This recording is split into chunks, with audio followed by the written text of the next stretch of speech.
ভারতে হিন্দু সম্প্রদায়ের উৎসবে পানিতে ডুবে ৪৬ জনের মৃত্যু।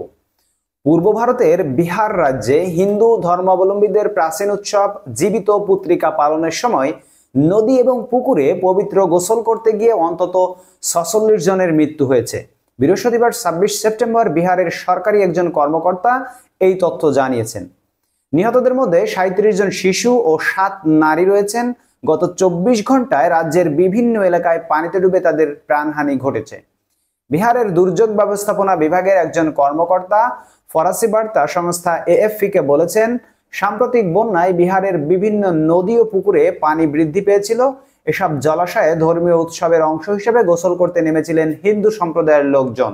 তখন আলাদা আলাদা স্থানে ৪৬ জন পানিতে ডুবে মারা যান।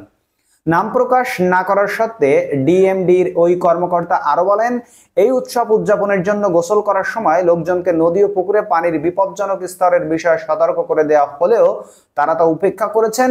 বিহার রাজ্যের ১৫টি জেলা জুড়ে মঙ্গলবার থেকে এসব মানুষের ডুবে যাওয়ার ঘটনা রেকর্ড করা হয়েছে। প্রত্যেক বছর সন্তানদের মঙ্গল ও সমৃদ্ধি কামনায় হিন্দু ধর্মাবলম্বী মায়েরা এ উৎসব পালন করে থাকেন। ৩ দিনের এ উৎসব সাধারণত আশ্বিন মাসের কৃষ্ণপক্ষের ৭ম থেকে ৯ম দিনের মধ্যে পালিত হয়। এ সময় সন্তানদের মঙ্গল কামনায় মায়েরা উপবাস করে থাকেন।